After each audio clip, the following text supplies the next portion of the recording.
everyone. I'd like to continue the previous story. I hope you'll keep enjoying it. In the meantime, please subscribe to the channel. Thank you. This wild man's name was Enkidu, and you would say it like this: Enkidu. He was massive and powerful, with hair covering his entire body. He knew nothing of human ways. He had never seen a city or worn clothes or eaten cooked food. He lived with the animals, running with the gazelles, drinking at watering holes with the wild cattle, sleeping under the stars. Enkidu was innocent in his wildness. He helped the animals, freeing them from hunters' traps, filling in the pits that hunters dug. He was strong enough to tear apart traps with his bare hands, brave enough to confront hunters who threatened his animal friends. The hunters of that region began to fear him and avoid the areas where he roamed. One hunter in particular found his livelihood threatened by Enkidu. Every trap he set was destroyed. Every pit he dug was filled in. In desperation, this hunter went to Uruk to seek advice from King Gilgamesh. "There is a wild man in the hills," the hunter told Gilgamesh. "He is as strong as a god and as wild as the beasts. He protects the animals and destroys all my traps. I cannot make a living if he continues to interfere." Gilgamesh listened and smiled. He understood what needed to be done. "The wild man needs to be civilized," he said. "Go to the temple of Inanna. Ask for Shamhat, the priestess. Take her with you to where the wild man dwells. When he sees her, his animal nature will give way to his human nature. He will leave the wild animals and come to the city." The hunter did as Gilgamesh instructed. He went to the temple and spoke with Shamhat, a priestess of Inanna, goddess of love. Shamhat agreed to help, for this was part of her sacred duty. She went with the hunter into the wilderness, to the watering hole where Enkidu came to drink with the animals. They waited by the water, and on the third day Enkidu came. He approached the watering hole with a herd of gazelles, moving with them as if he were one of them. When he saw Shamhat, he stopped. He had never seen a human woman before, had never seen anyone like her. Shamhat did what priestesses of Inanna do. She used the arts of love and seduction, the sacred mysteries of the goddess. For 6 days and 7 nights Enkidu stayed with Shamhat, and in that time he was transformed. He learned language. He learned the ways of humans. He learned that he was not merely an animal, but something more. When Enkidu finally tried to return to his animal companions, they ran from him. The gazelles fled at his approach. The wild cattle would not let him near. He smelled of humanity now, of civilization, and the animals recognized that he was no longer one of them. Enkidu was confused and sad. He had lost his innocence, his place in the natural world, but he did not yet know what he had gained. Shamhat spoke to him gently. "You are no longer a wild creature," she said. "You are a man now, and your place is with other men. Come with me to Uruk, the great city. There you will see wonders. There you will meet Gilgamesh, the king, who is as strong as you are. Perhaps you two can be friends, for you are the only ones who can truly match each other." Enkidu agreed, though part of him mourned what he had lost. Shamhat clothed him and taught him to eat bread and drink beer, the food and drink of civilization. She taught him about cities and kings and the ways humans live together. And then she brought him to Uruk. They arrived during a festival, a time of celebration and joy. The streets were crowded with people. Music filled the air. The smell of roasting meat and fresh bread was everywhere. Enkidu stared in wonder at the massive walls, at the great ziggurat, at the crowds of people all living together in this impossible concentration. But as they entered the city, Enkidu learned something that made his blood boil. There was to be a wedding that evening, and as was the custom, King Gilgamesh would exercise his right to lie with the bride before her husband could. The people spoke of this with resignation, as if it were simply the way things were. The people spoke of this with resignation, as if it was simply the way things were. "This is wrong," he said to Shamhat. "This is not how a king should behave." That evening, as the wedding procession made its way through the streets, Gilgamesh appeared to claim his privilege. He walked with the confidence of a man who had never been challenged, who knew his strength made him invincible. The people parted before him like water before a ship's prow. But when Gilgamesh reached the door of the bride's house, he found his way blocked. Standing in the doorway was Enkidu, massive and wild-looking despite his civilized clothing, with eyes that burned with righteous anger. "You will not enter," Enkidu said. "This woman belongs to her husband, not to you. Your privilege ends here." For a moment, Gilgamesh simply stared. No one had ever dared stand in his way before. Then his eyes narrowed, and a smile crossed his face. Here, finally, was someone who might give him a real challenge. "Move aside," Gilgamesh said, "or I will move you."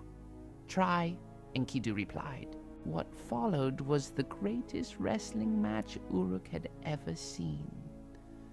Gilgamesh grabbed Enkidu and tried to throw him, but Enkidu held his ground. Enkidu tried to push Gilgamesh back, but Gilgamesh matched him strength for strength. They grappled in the doorway, then spilled out into the street. The wedding guests scattered as the two giants fought. They crashed into walls, denting the brick. They rolled on the ground, kicking up dust. They grabbed each other and strained, muscles bulging, sweat pouring from them. Neither could gain the advantage. They were perfectly matched, two forces of nature colliding with earth-shaking impact. The fight raged through the streets, drawing crowds of amazed onlookers. Never had anyone seen such a battle. These were not normal men. These were heroes, demigods, beings of tremendous power locked in struggle. Finally, after what seemed like hours, they both paused, breathing heavily. They stood there in the street, holding each other in wrestlers' grips, and they looked into each other's eyes. And what they saw there was not hatred, but recognition. Here, each found someone who understood them, who could match them, who was truly their equal. Slowly, they released their grips and stepped back. And then, to everyone's amazement, they began to laugh. Great booming laughs of joy and relief and friendship born in an instant. Gilgamesh clapped Enkidu on the shoulder. "You are as strong as I am," he said with genuine admiration. "I have never met another like you." "Nor I another like you," Enkidu replied. "Let us be friends instead of enemies." "Friends," Gilgamesh agreed. And in that moment, everything changed for both of them. Gilgamesh forgot about the wedding, forgot about exercising his royal privilege. He brought Enkidu to the palace and introduced him to his mother, the goddess Ninsun. She looked upon Enkidu with her divine wisdom and declared him to be like a son to her, like a brother to Gilgamesh. From that day forward, Gilgamesh was a changed man. Having a friend, a true equal, gave him what he had been missing. He no longer needed to prove his strength by dominating others. He no longer needed to exercise excessive privileges. He had Enkidu, and Enkidu was enough. The two friends were inseparable. They hunted together, trained together, governed the city together. The people of Uruk were grateful for the change in their king. He was still strong and proud, but now he was also thoughtful and fair. Enkidu's wild wisdom tempered Gilgamesh's civilized arrogance. But Gilgamesh and Enkidu were young and strong and restless. Sitting in Uruk, managing the daily affairs of the city, was not enough for them. They wanted adventure. They wanted to test themselves against the greatest challenges the world could offer. They wanted to make names for themselves that would echo through eternity. One day, Gilgamesh came to Enkidu with a proposal. "There is a great forest to the west," he said. "The cedar forest where the most beautiful and massive trees in the world grow. I want to go there and cut down cedars to build a great door. For the temple of Enlil, we will make it so beautiful that my name will be remembered forever." Enkidu's face grew troubled. "I know that forest," he said. "When I lived in the wild, I sometimes ranged near it, but I never entered, for that forest is guarded. The gods have placed a terrible guardian there, a demon named Humbaba. He is massive and immortal, his face like a lion's, his roar like a flood, his breath is death. No mortal can stand against him." But Gilgamesh's eyes lit up at this challenge. "Even better," he said. "We will not just cut down trees, we will slay Humbaba. We will rid the world of this demon. Our fame will be all the greater." Enkidu tried to dissuade his friend, but Gilgamesh's mind was made up. And the truth was, Enkidu did not want to be left behind. If Gilgamesh was going to face this danger, then Enkidu would face it with him. That is what friendship meant. They prepared for the journey. Weapons were forged, special weapons strong enough for heroes to wield. Gilgamesh's mother, the goddess Ninsun, prayed to Shamash, the sun god, to protect her son on this dangerous quest. The elders of Uruk tried to talk Gilgamesh out of going, but he would not be deterred. And so the two friends set out for the cedar forest to face Humbaba, to risk everything for glory and fame. They traveled for many days, covering ground that would take a normal person months to cross. They climbed mountains and crossed deserts, always heading west toward the legendary forest. When they finally reached the cedar forest, they stood in awe. The trees were enormous, stretching toward the sky like columns holding up the heavens. The wood was fragrant and beautiful. Unlike any trees that grew near Uruk, this was a sacred place, a forest of the gods. But they did not have time to admire the beauty, for Humbaba knew they were there. The demon guardian came crashing through the forest toward them, and he was every bit as terrible as Enkidu had described. His roar shook the ground. His eyes blazed with fury. His breath came out in gouts of flame. Gilgamesh and Enkidu stood together, weapons ready, facing the demon. This would be the first of many battles they would fight side by side. Two friends against the forces of chaos, two heroes who would rather die together than live apart. But that battle and what came after must wait for another evening. The hour grows late, and I must rest my voice. Tomorrow I will tell you what happened in the cedar forest and what came after. I will tell you of success and pride, of divine anger and terrible punishment. For now, rest knowing that you have heard of the beginning of the greatest friendship in all our tales. Gilgamesh and Enkidu, king and wild man, two halves of a whole, together facing the world. Their story is sad and beautiful and true in ways that matter more than mere history. Sleep well, dear friends. Tomorrow brings more of their tale, and I promise you it will be worth the waiting. Until then, may you find a friend like Enkidu, and may you be a friend like Gilgamesh became. Good night. Welcome back, dear friends, for another evening of tales both ancient and timeless. The night air is soft tonight, carrying the scent of date palms and the distant murmur of the river. My lamp burns steadily, casting its warm glow across the clay tablets that surround me. I have my beer, I have my bread, and most importantly, I have you, my listeners, gathered here in spirit if not in body. Tonight we continue the tale of Gilgamesh and Enkidu. When we last met, the two friends were standing at the edge of the cedar forest, about to face the demon Humbaba. Tonight, we shall see what happened in that terrible battle and what followed after.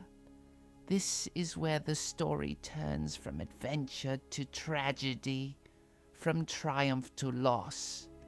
But such is life, my friends. But such is life, my friends. So settle in. What comes tonight will touch your heart. I promise you that. Gilgamesh and Enkidu stood before Humbaba in the cedar forest, and the demon was indeed as terrible as Enkidu had remembered. His face was twisted and monstrous, his body massive beyond belief. When he roared, the sound shook the very trees. When he breathed, flames scorched the earth. "You dare enter my forest," Humbaba bellowed. "You dare to threaten the sacred cedars that I guard for the gods. I will tear you limb from limb. I will scatter your bones across these sacred grounds. Your names will be forgotten, and no one will mourn your passing." But Gilgamesh did not flinch. With Enkidu at his side, he felt invincible. "We have come for the cedars," Gilgamesh called back, "and we will take them whether you stand aside or whether we must go through you." The battle that followed was tremendous. Humbaba attacked with the fury of a forest fire, his claws raking, his teeth snapping, his breath scorching everything it touched. But Gilgamesh and Enkidu fought as one, moving in perfect harmony, each protecting the other, each striking when the other created an opening. They fought for hours, these three beings of superhuman strength. The forest shook with the force of their blows. Trees fell crushed by their struggling bodies. The ground was torn up by their feet as they grappled and struck and dodged. Finally, Gilgamesh called out to the sun god Shamash, asking for help. And Shamash, who loved Gilgamesh because his mother had prayed for him, sent 13 winds to aid the heroes. These winds came from every direction, swirling around Humbaba, blinding him, choking him, holding him in place. With Humbaba weakened and restrained by the winds, Gilgamesh and Enkidu pressed their attack. They struck blow after blow, and finally, the great demon fell. He crashed to the ground, defeated but not yet dead. Humbaba looked up at his conquerors with pain and hatred in his eyes, but then his expression changed to something like pleading. "Spare me," he begged. "Let me live, and I will serve you. I will guard these forests for you instead of for the gods. I will be your servant, your slave. Only let me live." Enkidu's heart hardened at these words. He knew that Humbaba was a creature of the gods, and to let him live would be to leave their task unfinished. "Do not listen to him," Enkidu told Gilgamesh. "If we let him live, he will betray us. He will tell the gods what we have done, and they will punish us. We must finish this." Gilgamesh hesitated. Part of him felt pity for the defeated demon. But Enkidu was right. They had come too far to turn back now. Together, the two friends struck the final blow. Humbaba died, and his roar faded into silence. They cut down the tallest cedar tree in the forest, a tree so massive it would take 100 men to carry it. From this tree, they fashioned a great door for the temple of Enlil. They sent it floating down the Euphrates River toward the city where Enlil's temple stood. It was a magnificent gift, proof of their great deed. Then Gilgamesh and Enkidu returned to Uruk as heroes. The people lined the streets to cheer them. Songs were sung about their bravery. Feasts were held in their honor. They had slain Humbaba, the demon that no one else had dared to face. Their fame spread across all the lands. But fame, my friends, can be a dangerous thing. It draws attention, not just from people, but from the gods themselves. And not all divine attention is welcome. One day, as Gilgamesh was washing himself after the celebration, putting on fine robes and making himself presentable, he caught the eye of the goddess Inanna, whom the Akkadians call Ishtar. She looked down from heaven and saw Gilgamesh in all his heroic glory, young and strong and beautiful, and she desired him. Inanna descended to Uruk and appeared before Gilgamesh with an offer. "Be my lover," she said, her voice sweet as honey. "Marry me, and I will give you gifts beyond imagining. A chariot of gold and lapis lazuli will be yours. Kings and princes will bow before you. Your goats will bear triplets, your ewes will bear twins. You will be the most prosperous man in all the world."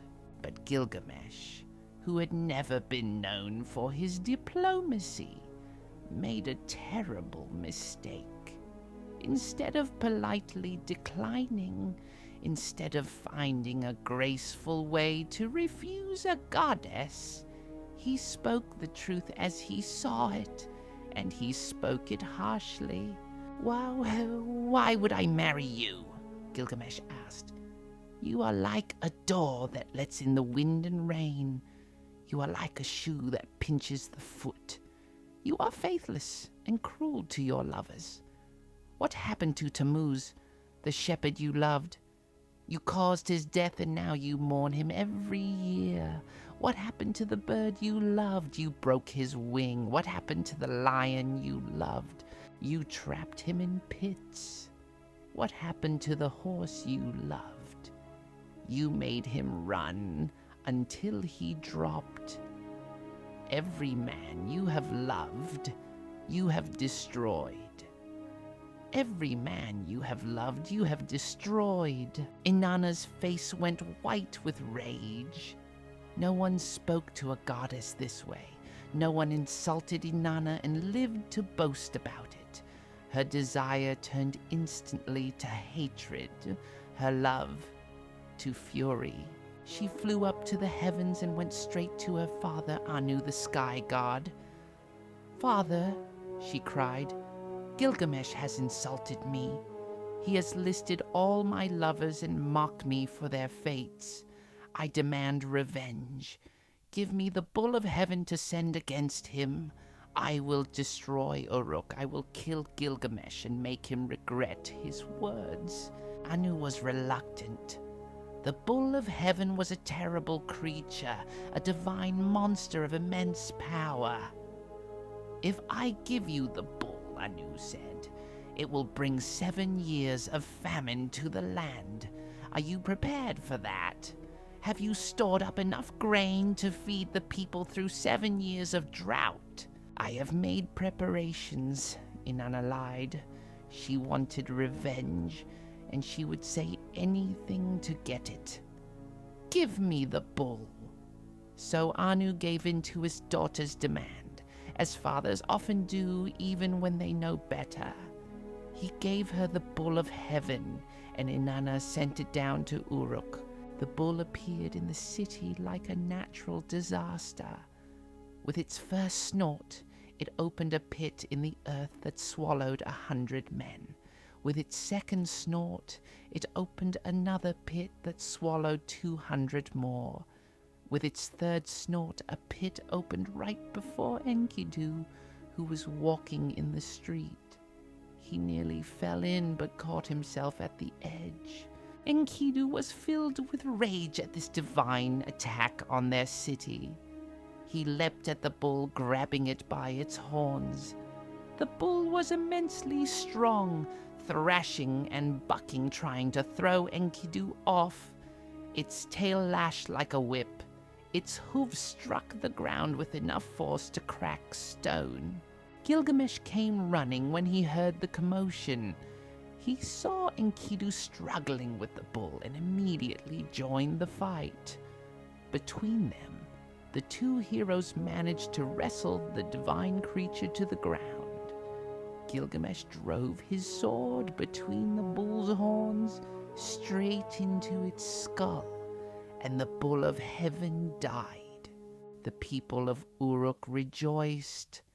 Their heroes had saved them again, had defeated even a divine monster sent by a goddess. They cut out the bull's heart and offered it to Shamash, the sun god, thanking him for his protection. But Enkidu, in his rage and his pride, did something incredibly foolish. He tore off one of the bull's haunches and threw it up toward the heavens, toward where he knew Inanna was watching. "If I could reach you," he shouted, "I would do the same to you as we did to your bull." This was too much. This was more than even the gods could tolerate. To kill the bull of heaven was one thing, but to threaten a goddess directly, to throw meat at her like she was a common beggar, this was an insult that demanded punishment. The gods met in council that night, while Gilgamesh and Enkidu celebrated their victory below. Anu spoke first. "They have killed Humbaba, who guarded the cedar forest. They have killed the bull of heaven, which I sent at my daughter's request. They have gone too far. They show no respect for the divine. They must be punished." Enlil agreed. "One of them must die. This is the price for their arrogance." The gods debated which one should be punished. Some argued for Gilgamesh, since he was the king and had led them into these acts. But others pointed out that Enkidu had thrown meat at a goddess, had made the greater insult. And besides, Gilgamesh was the son of the goddess Ninsun.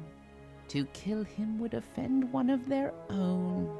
In the end, they decided Enkidu would die. He had been created by the gods specifically to balance Gilgamesh, and now he would be taken away for the same reason. The gods would show humanity that there were limits to what even heroes could do. That night, Enkidu had a dream. In his dream, he saw the gods in council, heard their debate, learned of their decision. When he woke, he knew that death was coming for him. He told Gilgamesh about the dream, and Gilgamesh refused to believe it. "You are strong," he said. "You are healthy. How can you die? We have defeated demons and divine monsters. Surely we can defeat death itself." But Enkidu knew better. "This is the will of the gods," he said. "Against that, even heroes are powerless."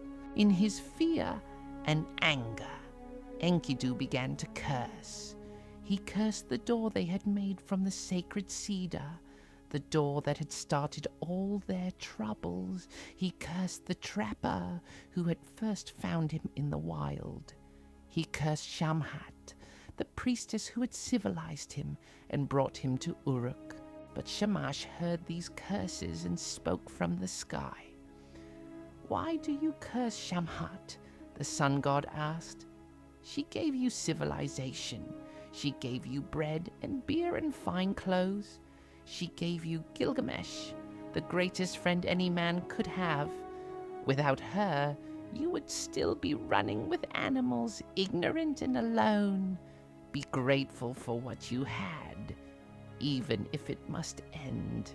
Enkidu realized the wisdom in these words. He withdrew his curses and instead blessed Shamhat, thanking her for the gift of civilization, for the gift of friendship, even if it came with the price of mortality. Then the sickness came upon him. It started as a pain in his chest, a heaviness in his limbs. Day by day he grew weaker. Gilgamesh sat by his side, refusing to leave, watching his friend fade. For 12 days, Enkidu lingered between life and death. He had more dreams, terrible dreams of the underworld, of the house of dust where the dead dwell. He described it to Gilgamesh in detail, a dark place where the dead eat clay and are clothed in feathers like birds. A place where there is no light, no joy, no hope. On the 13th day, Enkidu died. His breath stopped, his eyes closed, and the life went out of him. Gilgamesh held his friend's hand and felt it grow cold. He could not believe it. Enkidu, who had been so strong, so full of life, was gone. Gilgamesh's grief was overwhelming. He tore his clothes and threw off his crown. He pulled at his hair and wept like a child. He could not accept that his friend was truly dead. For 7 days and 7 nights he sat beside Enkidu's body, touching his heart, hoping to feel it beat again. For 7 days and 7 nights he sat beside Enkidu's body, touching his heart, hoping to feel it beat again. They held a funeral worthy of a hero. Gilgamesh commissioned a statue of Enkidu to be placed in the temple. He made offerings to all the gods, begging them to treat Enkidu well in the underworld. He gave gifts to the priests and the poor in Enkidu's name, but nothing could ease his grief. Nothing could fill the emptiness that Enkidu's death had left. And worse than the grief was the fear.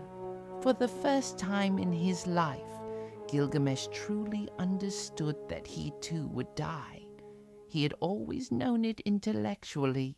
He was only 2/3 divine, which meant 1/3 mortal. But knowing something and understanding it deep in your bones are two different things. Enkidu was dead. If Enkidu could die, then so could Gilgamesh. Someday, perhaps soon, he would lie cold and still like his friend. He would go to that house of dust that Enkidu had described. All his strength, all his glory, all his great deeds would mean nothing when death came for him. This thought terrified Gilgamesh more than any demon or divine bull ever had. He began to fear sleep, for sleep reminded him of death. He could not enjoy food or drink, for he thought only of the clay that the dead must eat. He wandered the streets of Uruk like a madman, unkempt and wild-eyed, unable to rest. Finally, Gilgamesh made a decision. He would not accept death. He would find a way to live forever. And he knew of only one person who had achieved immortality, only one human who had escaped death's grasp. Utnapishtim, the survivor of the flood, the man who had been made immortal by the gods and sent to dwell at the edge of the world. If anyone knew the secret of eternal life, it would be Utnapishtim, and Gilgamesh resolved to find him, no matter how far he had to travel, no matter what dangers he had to face. He would journey to the edge of the world. He would cross the waters of death. He would find Utnapishtim and learn the secret of immortality. This was madness, of course. The gods had given immortality to Utnapishtim as a unique reward for surviving the flood. It was not something that could be learned or earned, but grief and fear had made Gilgamesh irrational. He could think of nothing but escaping death, living forever, never having to face what Enkidu had faced. He left Uruk without ceremony, abandoning his city and his throne. He dressed in animal skins and began to wander, asking everyone he met if they knew the way to where Utnapishtim dwelt. Most people thought he was mad, a king, dressed like a beggar, asking about a man from legends. But Gilgamesh persisted. His wanderings took him to the mountains at the edge of the world, twin peaks called Mashu. These mountains were said to hold up the sky, and their roots reached down to the underworld. Here, the sun god Shamash entered the earth each evening and emerged each morning, traveling through the mountains during the night. The gates of the mountains were guarded by scorpion people, creatures that were half human and half scorpion. They were terrible to behold, their scorpion nature evident in their multiple legs and the great stingers that curved over their backs. Most people who saw them died of fright, but Gilgamesh, driven by his quest, approached them boldly. "I must pass through these mountains," he told the scorpion man who guarded the gate. "I must find Utnapishtim, the immortal one. I must learn how to escape death."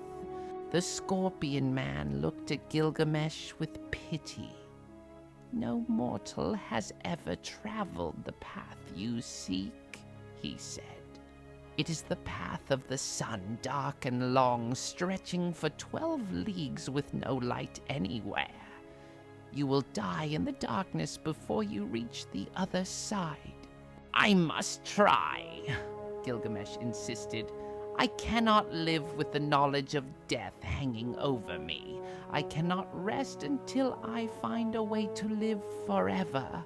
The scorpion man saw the determination in Gilgamesh's eyes, the madness of grief that drove him. He sighed and opened the gate. "Go then, though I think you go to your doom. May the gods protect you in the darkness." Gilgamesh entered the mountain path, and immediately the darkness swallowed him whole. It was not the darkness of night, which has stars and moon to soften it. This was absolute darkness, primordial darkness, the darkness that existed before creation. He could not see his hand in front of his face. He could not tell if his eyes were open or closed. He walked blindly, feeling his way along the walls, stumbling over rocks, his breathing echoing strangely in the enclosed space. Hour after hour he walked, and the darkness never lessened. He lost all sense of time. He did not know if he'd been walking for hours or days. The darkness pressed in on him like a physical weight, and fear gnawed at his heart. But Gilgamesh kept walking. What else could he do?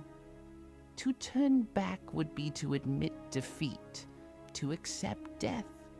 So he pressed forward through the absolute darkness, driven by fear and hope and the memory of Enkidu's cold hand in his. Finally, after what seemed like an eternity, he saw light ahead.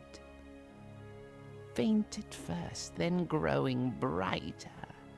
He stumbled toward it, picking up his pace, almost running. He burst out of the mountain into light so bright it hurt his eyes. When his vision cleared, he found himself in a garden unlike any he had ever seen. The trees here grew gems instead of fruits. Rubies hung like apples, emeralds clustered like grapes. Diamonds sparkled like drops of water on leaves of lapis lazuli. This was the garden of the gods, a place no mortal was meant to see. Gilgamesh stood in wonder, but he did not stop to marvel for long. He had to keep moving, had to find Utnapishtim. He continued through the jeweled garden until he came to the shore of a great sea. By the shore lived a woman named Siduri, an alewife who kept a tavern for the gods. When she saw Gilgamesh approaching, dressed in ragged animal skins, his face gaunt from his journey, his eyes wild with grief and determination, she was frightened. She locked her door and watched him from the window. "Woman," Gilgamesh called, "I am Gilgamesh, king of Uruk. I have slain Humbaba and the bull of heaven. I seek Utnapishtim the immortal. Tell me how to find him." Siduri looked at this ragged, wild man and saw the truth beneath the dirt and despair. Here was indeed a great hero, brought low by grief. She opened her door and invited him in. "Why do you seek Utnapishtim?" she asked, offering him bread and beer. "My friend Enkidu died," Gilgamesh said, and tears ran down his face. "He died, and now I know that I will die too. I cannot accept this. I must find a way to live forever. Utnapishtim achieved immortality. I will ask him how he did it." Siduri looked at him with compassion. "Gilgamesh," she said gently, "when the gods created humans, they kept immortality for themselves. Death is the fate of humanity. It has always been so and will always be so. But this is not a curse. It is simply the way of things." She poured beer into a cup and handed it to him. "You should go home, Gilgamesh. Return to Uruk. Enjoy the life you have while you have it. Eat good food, drink good beer, dance and sing, make love to your wife, play with your children.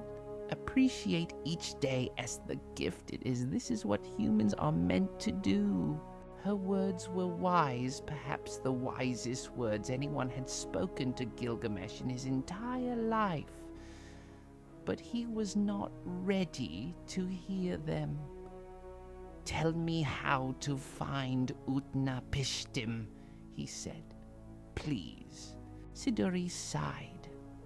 "Across this sea lives Urshanabi, the ferryman who takes the dead across the waters. He is the only one who can take you to where Utnapishtim dwells. But I warn you, Gilgamesh, even if you find him, you may not like what you learn." Gilgamesh thanked her and set out to find Ur-Shanabi. His quest was not over. He would cross the waters of death. He would find Utnapishtim, and somehow he would learn the secret of eternal life. But what he would actually learn, my friends, was something quite different. Something more valuable than immortality, though he could not know that yet. The hour grows late, and my lamp is burning low. Tomorrow night, I will tell you what happened when Gilgamesh finally reached Utnapishtim, what secrets he learned, and what he ultimately brought back from his impossible journey. It is a tale of hard lessons and painful wisdom, but also of acceptance and peace. For now, rest in the knowledge that grief is natural, that fear of death is human, but that neither grief nor fear should stop us from living. Enkidu lived fully, even briefly. That is what matters. Sleep well, dear friends. Tomorrow brings the conclusion of Gilgamesh's tale, and with it, truths that have sustained our people for thousands of years. Until then, good night. Good evening once more, my dear listeners and friends. The night is peaceful, and I am grateful for it. A cool breeze comes through my window, carrying with it the sounds of the city settling into sleep. Dogs bark in the distance. A mother sings to her child. The watchmen call out that all is well. These simple, ordinary sounds remind me that life continues, that the world turns, that each ending leads to a new beginning.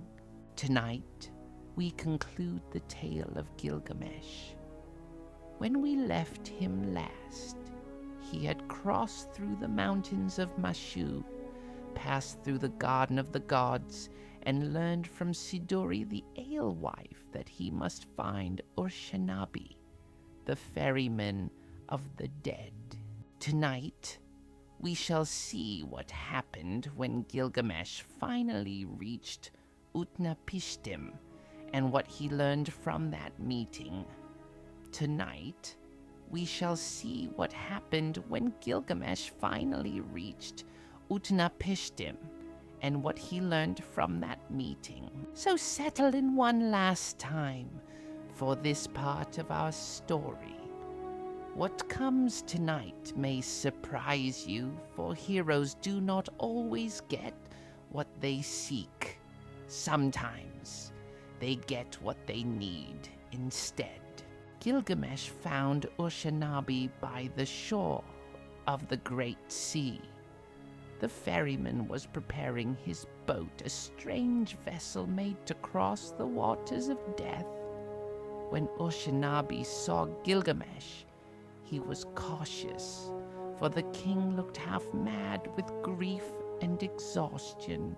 "I am Gilgamesh," the king said, "and I must cross these waters. I must reach Utnapishtim the immortal." Ur-Shanabi studied him carefully. "These are the waters of death," he said. "No living person can touch them, for they bring instant death to any mortal. I have stone figures that help me navigate, magical helpers that allow me to cross safely. But you, in your desperation, have destroyed them." Gilgamesh looked and saw it was true. In his wild state, he had damaged some stone statues by Ur-Shanabi's boat, not knowing their purpose. But Ur-Shanabi saw the determination in Gilgamesh's eyes and took pity on him. "There may be another way," the ferryman said. "If you cut 300 poles from the forest, each as long as your arm, we might be able to cross. You will use each pole once to push us forward, then discard it so that your hands never touch the deadly water. It will be difficult, but it might work." Gilgamesh did as instructed.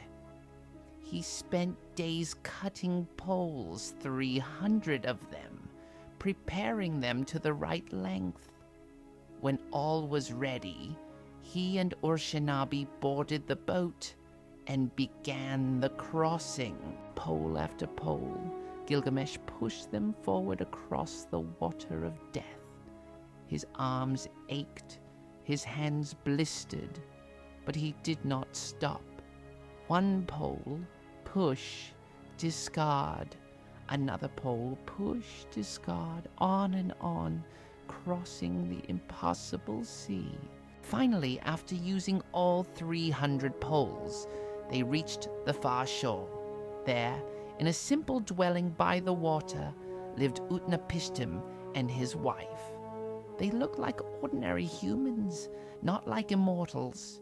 They were old, but not ancient, calm, but not divine.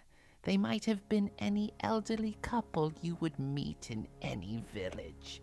Utnapishtim came down to the shore as the boat approached. He looked at Gilgamesh with curiosity and perhaps a touch of sadness. "You look terrible," he said bluntly. "Your face is haggard. Your eyes are hollow. You wear animal skins like a beast. Why have you come to this place, so far from the world of the living?" Gilgamesh told his story. He spoke of Enkidu, of their friendship, of the great deeds they had done together.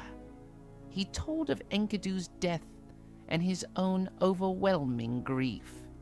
He described his fear of mortality, his terror at the thought of dying and going to the dark house of dust. "And so I have come to you," Gilgamesh concluded. "You are mortal, yet you live forever. You have escaped death. Tell me how you did it. Tell me the secret so that I too may live eternally." Utnapishtim looked at this desperate king and shook his head slowly. "There is no secret that you can learn," he said. "My immortality was a gift from the gods, given for a specific reason after the Great Flood. It was a unique circumstance, never to be repeated. The gods will not grant immortality to anyone else, certainly not to someone who asks for it out of fear." He gestured for Gilgamesh to sit. "But come, let me tell you the story of the flood, so you understand why I received this gift." And Utnapishtim told the tale that we have already heard, how the gods decided to destroy humanity because of their noise, how Ea warned him through the reed wall, how he built the boat and survived the flood, how the gods regretted their decision and made him immortal as a way of honoring the survival of humanity. "You see," Utnapishtim concluded, "I did not seek immortality. I did not earn it through heroic deeds. It was simply given to me by gods who had made a terrible mistake and wished to make amends. Your situation is different. You have not survived the end of the world. You are simply a man who fears death as all men do." Gilgamesh felt despair rising in his chest. He had come so far, endured so much, only to be told that his quest was hopeless.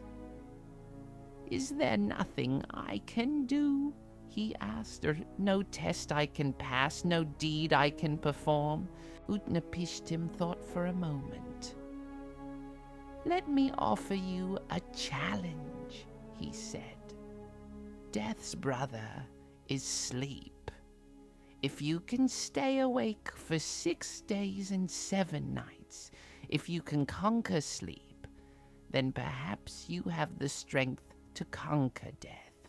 Gilgamesh agreed eagerly. This was something he could do. He had stayed awake for days before during his adventures. He was strong, determined.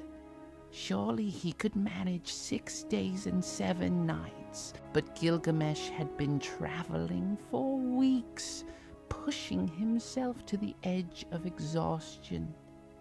The moment he sat down to begin the test, Sleep overcame him. He slumped over, and within moments he was deeply asleep. Utnapishtim's wife felt sorry for this desperate king. "Let him sleep," she said to her husband. "When he wakes, tell him he succeeded. Give him hope." But Utnapishtim shook his head. "That would be a cruelty, not a kindness. He must face the truth." To prove to Gilgamesh how long he had slept, Utnapishtim instructed his wife to bake a loaf of bread each day and place it beside the sleeping king. For 6 days and 7 nights, Gilgamesh slept the sleep of the utterly exhausted. Each day, a loaf of bread was placed beside him. The first loaf baked on the first day grew moldy, the second grew stale, the third hardened, and so on, marking the passage of time. On the 7th day, Utnapishtim woke Gilgamesh. The king stirred and opened his eyes. "I was just resting my eyes for a moment," he said. "I am ready to begin the test." Utnapishtim pointed to the 7 loaves of bread. "You have already failed," he said gently. "You slept for 6 days and 7 nights. Look at the bread. See how the first has turned to mold. You could not even conquer sleep, the brother of death. How then could you hope to conquer death itself?" The truth hit Gilgamesh like a physical blow. He had failed even this simple test he could not pass. He was weak, mortal, unable to resist even sleep, let alone death. All his strength, all his heroic deeds meant nothing in the face of his own mortality. Gilgamesh wept. He wept for Enkidu. He wept for himself. He wept for all the years he would not have, for the death that awaited him, for the impossibility of his quest. His tears fell on the hard ground of that distant shore, and he thought his heart would break. Utnapishtim's wife could bear it no longer. She whispered to her husband, "He has come so far. He has suffered so much. Surely there is something you can give him, some small comfort for his journey." Utnapishtim considered this. He was not a cruel man, and indeed he felt sympathy for Gilgamesh. "There is one thing," he said slowly. "At the bottom of the sea grows a plant, a strange plant with thorns like a rose. If you can retrieve this plant and eat it, it will not give you immortality, but it will restore your youth. When you grow old, you can become young again." Utnapishtim's wife could bear it no longer. She whispered to her husband, "He has come so far. He had suffered so much. Surely there is something you can give him, some small comfort for his journey." It was not what Gilgamesh had hoped for, but it was something. He tied stones to his feet to weigh himself down, and dove into the sea. Deep he went, down to the bottom where sunlight barely reached. There he found the plant, thorny and strange, growing among the rocks. He rose back to the surface, triumphant despite his bleeding hands. He had not gained immortality, but he had gained something valuable. He could restore his youth. He could have more years. It was not what he had hoped for, but perhaps it was enough. Gilgamesh thanked Utnapishtim and his wife. He boarded the boat with Urshanabi for the return journey. As they traveled back across the waters of death, Gilgamesh told the ferryman of his plan. "I will take this plant back to Uruk," he said. I will give it to the old men of the city. Let them become young again. I will share this gift with my people." He rose back to the surface, triumphant despite his bleeding hands. He had not gained immortality, but he had gained something valuable. He could restore his youth. He could have more years. It was not what he had hoped for, but perhaps it was enough. It was a good plan, a generous plan. For the first time since Enkidu's death, Gilgamesh was thinking of others, not just of himself. Perhaps the long journey had begun to teach him wisdom. After days of travel, they reached land and began the journey back to Uruk on foot. One evening, they stopped by a pool of cool water. Gilgamesh, hot and dusty from travel, decided to bathe. He placed the plant carefully on the shore, within sight, and entered the water. The water felt wonderful on his tired body. He ducked under, washing away the dust and sweat of his journey. He came up, shaking water from his hair, feeling refreshed. And then he saw it. A snake, attracted by the scent of the plant, had slithered out from the rocks. Before Gilgamesh could react, the serpent took the plant in its mouth and slithered away into the undergrowth. Gilgamesh lunged for it, but he was too late. The snake was gone, and the plant with it. All that remained was the snake's shed skin left behind on a rock. The serpent had eaten the plant of youth and renewed itself, shedding its old skin for a new one. This is why snakes can shed their skin and seem to be reborn, my friends. They stole that gift from Gilgamesh. Gilgamesh sat on the shore and wept again. He had come so far. He had endured so much. He had faced scorpion people and crossed the mountains of darkness. He had traversed the waters of death and met the only immortal human. He had dove to the bottom of the sea and retrieved the plant of youth. And now, through a moment of carelessness, he had lost it all. He had nothing. No immortality, no youth, no Enkidu, nothing. He was just a mortal man who would grow old and die like every other human who had ever lived. Oshanabi sat beside him quietly, saying nothing. Sometimes there are no words that can comfort, and silence is the kindest gift one person can give another. Finally, Gilgamesh stood up. He had no choice but to return home. There was nothing else to do, nowhere else to go. His quest had failed. He would have to live with the knowledge of his mortality, would have to face death when it came, just like everyone else. They traveled back to Uruk, and as they approached the city, Gilgamesh looked up at the walls he had built. Massive walls of kiln-fired brick, walls that had stood for years and would stand for years to come. Walls that protected his people and gave them safety. For the first time since Enkidu's death, Gilgamesh really saw those walls. He saw the craftsmanship in them, the labor that had gone into their making, the purpose they served. They were his legacy, these walls. Long after he was dead and gone, these walls would remain, and people would remember the king who built them. He turned to Ushanabi. "Look at these walls," he said, and his voice was different now, calmer, more thoughtful. "Look at the temples I built. Look at the gardens I planted. Look at the canals that bring water to the fields.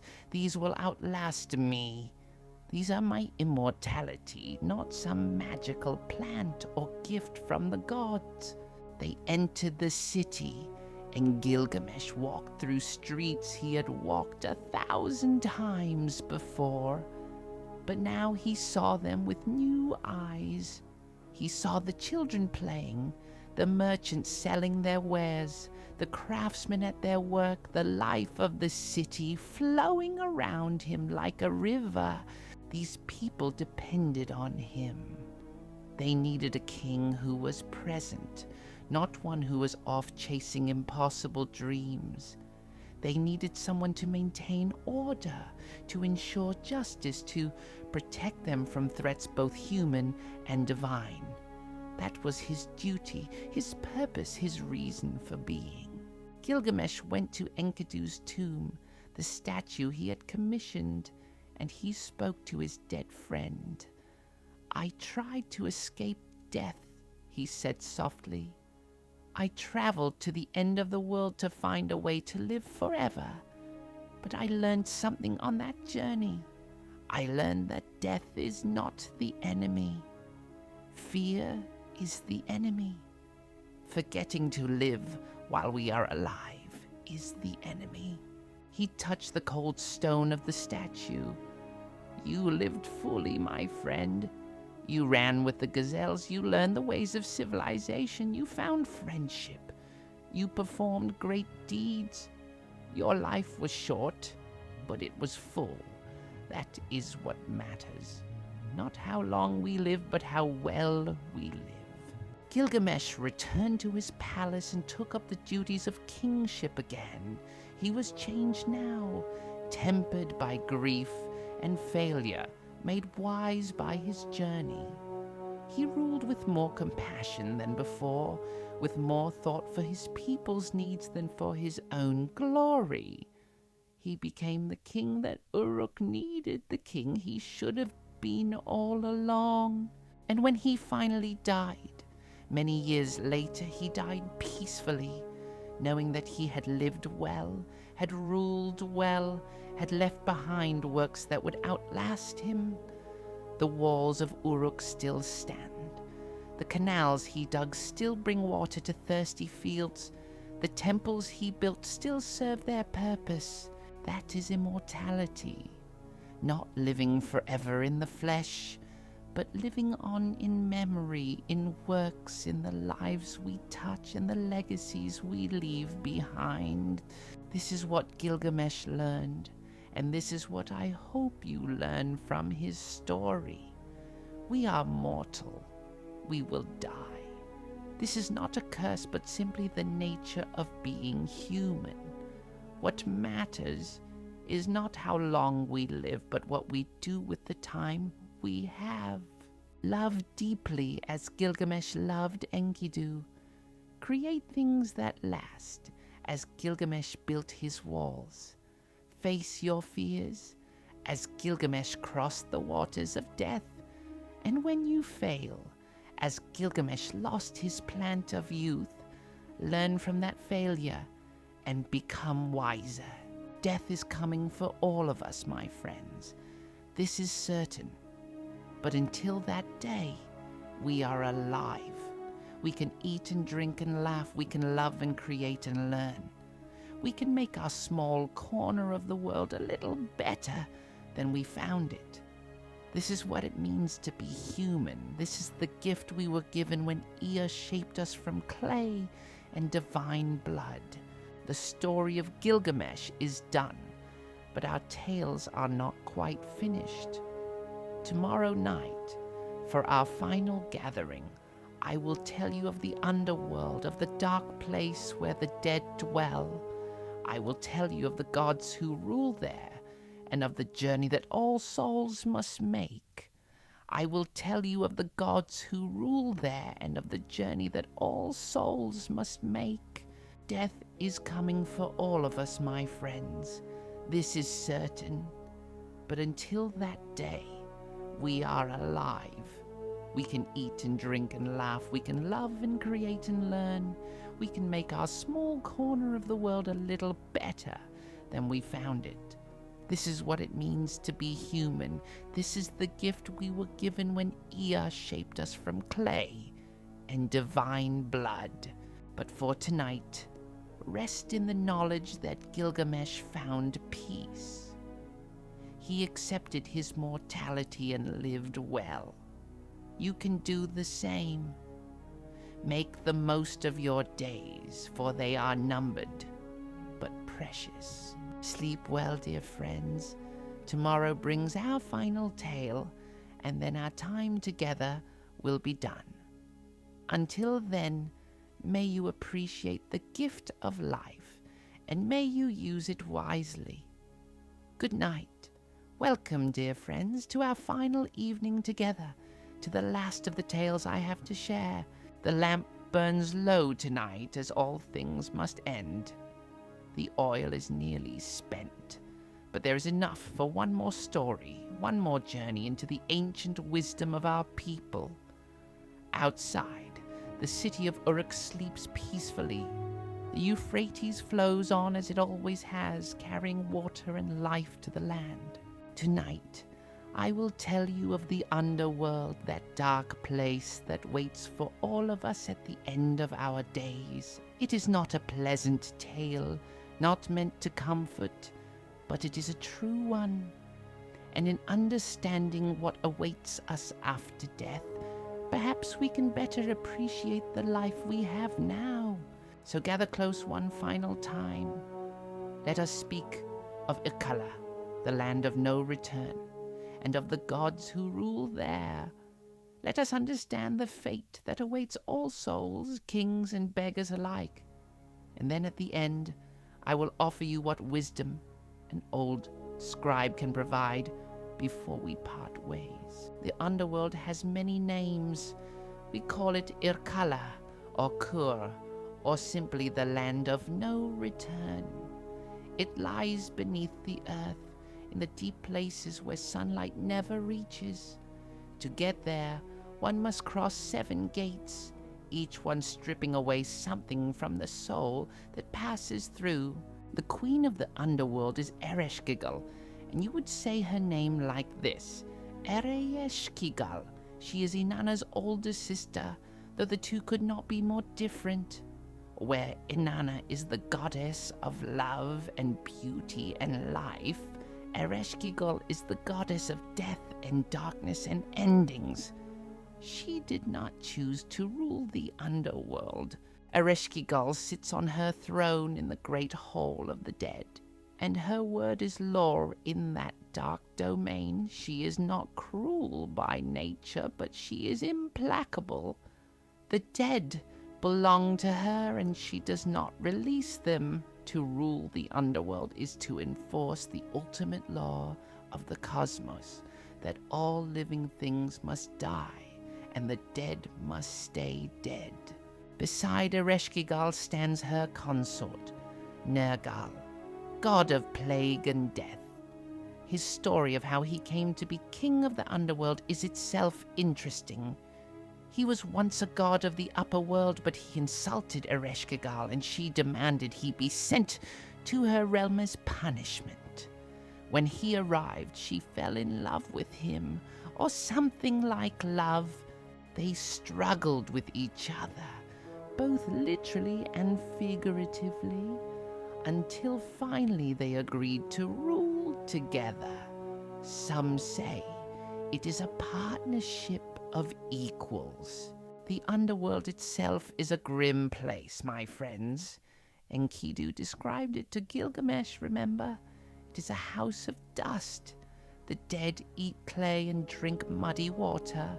They are clothed in feathers like birds, which rustle as they move through the darkness.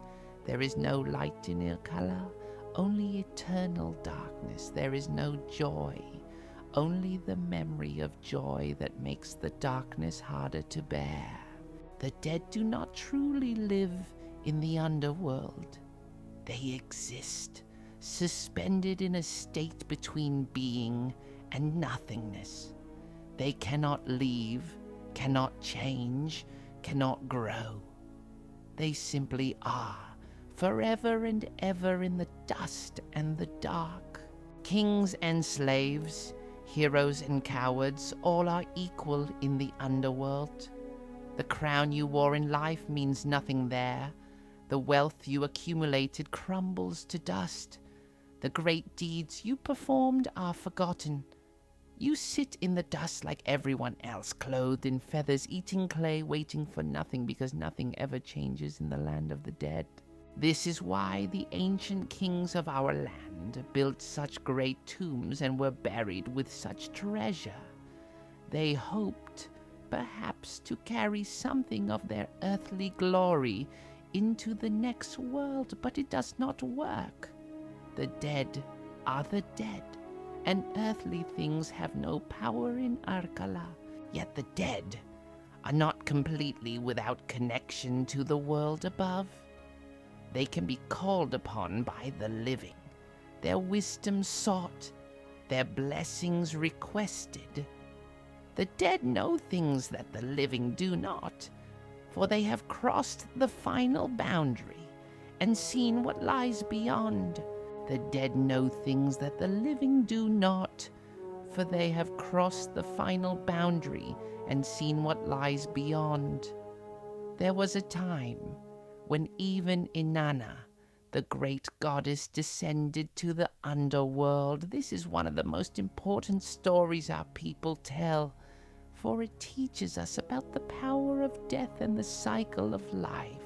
Inanna decided to visit her sister Ereshkigal, though her motives are unclear. Some say she went out of curiosity. Some say she wanted to extend her power into the realm of death. Some say she went to attend the funeral of Ereshkigal's husband, though this was before Nergal came to the underworld, so perhaps that husband was another consort whose name has been forgotten. Whatever her reason, Inanna dressed herself in all her divine finery. She wore her crown and her jewels. She carried her measuring rod and line, symbols of her divine authority. She put on her royal robes and her finest beads. She was magnificent, glorious, the very picture of divine beauty and power. But to enter the underworld, one must pass through 7 gates, and at each gate something must be surrendered. This is the law of Irkala, and even gods must obey it. At the first gate, the guardian demanded Inanna remove her crown. She protested, but the guardian was firm. "These are the rules of the underworld," he said. "Enter or go back, but if you enter, you must surrender the crown." Inanna, determined to continue, removed her crown and passed through. At the second gate, she had to surrender her earrings. At the third, her necklace. At the fourth, her breastplate. At the fifth, her golden bracelet. At the sixth, her measuring rod and line. At the 7th and final gate, she had to remove her royal robe. She entered Ereshkigal's throne room naked and powerless, stripped of everything that marked her as a goddess, as a queen, as anything more than a soul standing before death. Ereshkigal looked upon her sister with cold eyes. She had not invited this visit. She had not wanted Inanna to come to her realm, flaunting her beauty and power, reminding Ereshkigal of everything she had given up to rule the land of the dead. The 7 judges of the underworld, the Anunnaki, passed judgment on Inanna, and the judgment was death.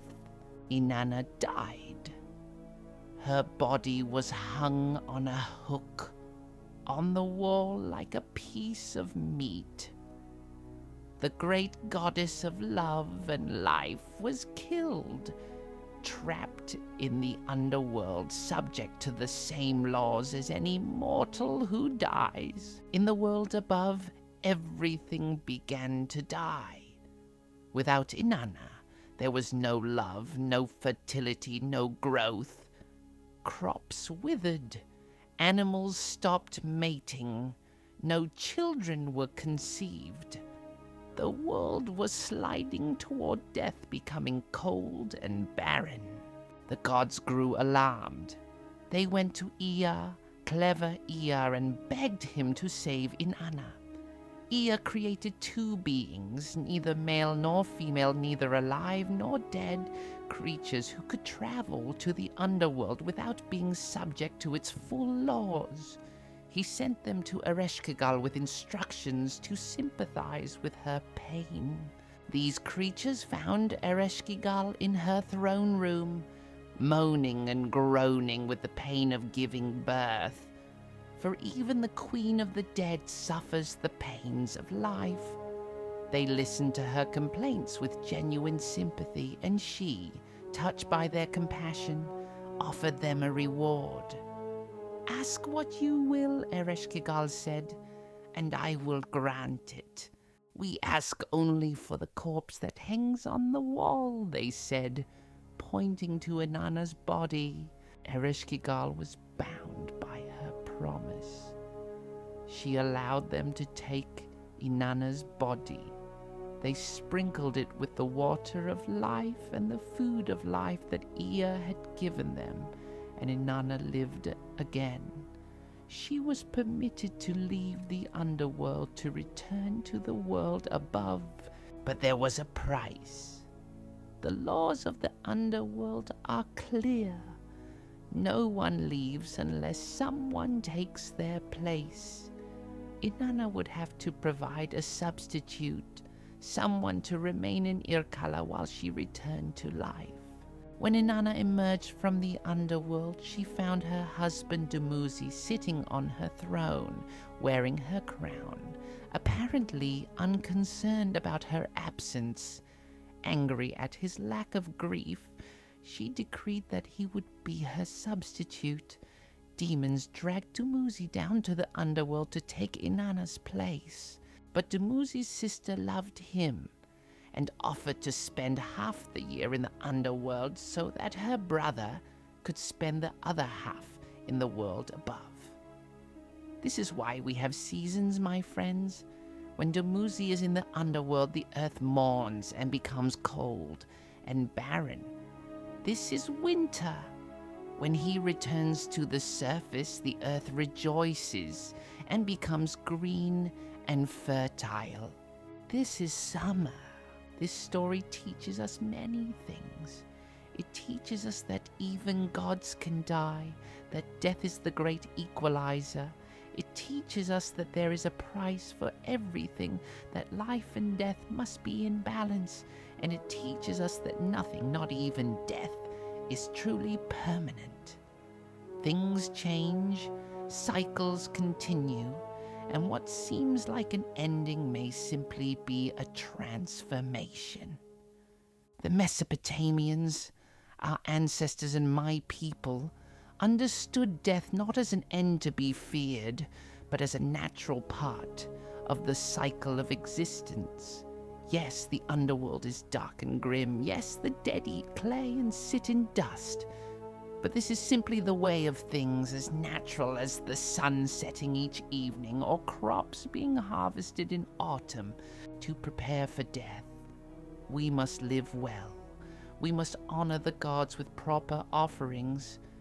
We must bury our dead with care and respect. We must remember them, speak their names, tell their stories. For as long as someone remembers you, as long as someone speaks your name, you are not truly gone. This is why I tell these stories, my friends. This is why I have spent these evenings with you, sharing the ancient wisdom of our people. These stories keep the past alive. They connect us to those who came before and to those who will come after. Through stories, we achieve a kind of immortality, not of the body, but of memory and meaning. Let me tell you something personal now. As our time together draws to a close, I am old. My hair is white. My eyes grow dim. My hands shake when I try to write on clay tablets as I once did with such confidence. I know that I do not have many years left, perhaps not many months. Death will come for me soon, as it comes for all of us. But I am not afraid. I have lived a long life, longer than many are granted. I have seen the sun rise over Uruk thousands of times. I have tasted sweet dates and drunk good beer. I have read the ancient tablets and learned the old wisdom. I have taught young scribes the art of writing, passing on what was passed to me. I have loved and been loved. I have loved and been loved. Let me tell you something personal now, as our time together draws to a close. I am old. My hair is white. My eyes grow dim. My hands shake when I try to write on clay tablets as I once did with such confidence. I know that I do not have many years left, perhaps not many months. Death will come for me soon, as it comes for all of us. When death comes for me, I will go to Irkalla like everyone else. I will pass through the 7 gates, surrendering at each one something I carried in life. My scribal tools, my tablets, my learning, my identity, all will be stripped away until I stand naked before Ereshkigal. My scribal tools, my tablets, my learning, my identity, all will be stripped away until I stand naked before Ereshkigal. But that is not the end of my story. My students will remember what I taught them. The tablets I inscribed will be read by others. Perhaps someone, somewhere, in some time I cannot imagine, will hear the stories I have told and will think of me, the old scribe who kept the ancient tales alive. That is enough. That is all any of us can hope for. What matters is not that we die, but that we live first, that we make the most of our days, that we appreciate the simple gifts, bread and beer, friendship and love, the sight of stars and the sound of rivers, stories told and stories heard. Gilgamesh learned this, remember? He traveled to the end of the world seeking immortality and found only wisdom. He learned to appreciate what he had while he had it. He learned that the works we create, the people we love, the lives we touch, these are what matter. These are our true immortality. The gods gave us many gifts when they created humanity. They gave us intelligence, creativity, the ability to work and build and make things. But perhaps the greatest gift is mortality itself. Because we know we will die, we treasure our time. Because our days are numbered, we make them count. An immortal life stretches on forever with no urgency, no preciousness, no weight. Gilgamesh learned this, remember? He traveled to the end of the world seeking immortality and found only wisdom. He learned to appreciate what he had while he had it. He learned that the works we create, the people we love, the lives we touch, these are what matter. These are our true immortality. So do not fear the underworld, my friends. Do not spend your days dreading the house of dust.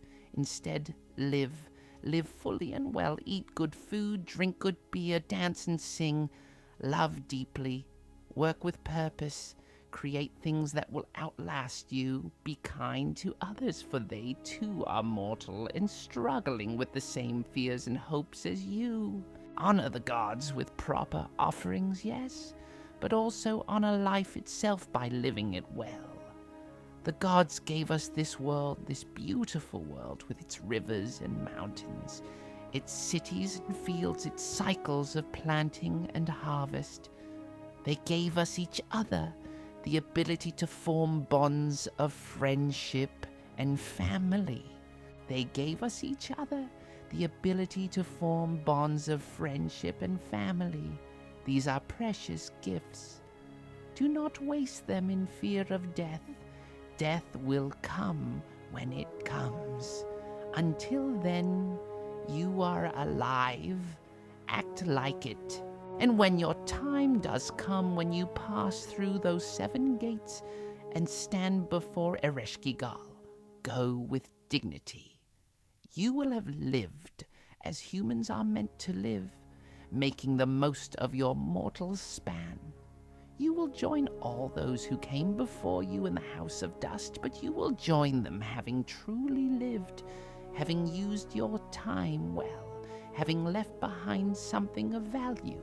This is the wisdom of Mesopotamia, the wisdom of the land between 2 rivers, the wisdom that has sustained our people for thousands of years. We are mortal, we will die, but we are also alive, here, now, in this moment, and that is enough. It has to be enough because it is all we have. The lamp flickers now, nearly out of oil. The night grows late, and the city is quiet. It is time for us to part, my friends. Our evenings together are done. The stories have been told. The ancient wisdom has been shared. I hope you have enjoyed our time together as much as I have. I hope these tales have entertained you, yes, but also taught you something of value. The gods and heroes of Mesopotamia, they are long gone, dust in the wind, ash in the ground. But their stories remain, their wisdom endures, their wisdom endures. Go now, return to your lives. Appreciate the morning sun when it comes. Eat your breakfast with gratitude. Tell someone you love them. Do some work that matters. Make your small corner of the world a little better. This is what it means to be human. This is the gift we were given. And when at last your own death comes, whenever that may be, know that you are joining a great company. All the humans who ever lived, all the heroes and kings and common folk, all the people who loved and worked and struggled and hoped, they have all passed through those 7 gates before you. You will not be alone in the house of dust. You will not be alone in the house of dust. That is a good company to keep. Thank you for listening, dear friends. Thank you for these evenings together, for your patience with an old man's voice, for your willingness to hear the ancient stories one more time. May the gods watch over you. May Shamash light your days, and Sin guide your nights. May E grant you wisdom, and Inanna grant you love. May E grant you wisdom, and Inanna grant you love. You will not be alone in the house of dust. That is a good company to keep. And should you think of me sometimes, the old scribe in Uruk who told these tales, that would please me. For that is the only immortality any of us can truly hope for, to be remembered, to have mattered, to have shared something of value with others. Now the lamp goes out. The night is complete. The stories are told. Sleep well, my dear friends. Sleep peacefully, and dream of the stars that shine above Uruk. The same stars that shone when the world was young, the same stars that will shine when all of us are dust. Good night, farewell, and may your lives be full of meaning until the day you join me in the house of dust, where we will all sit together in the darkness, remembering the light. The tale is told, the evening is done.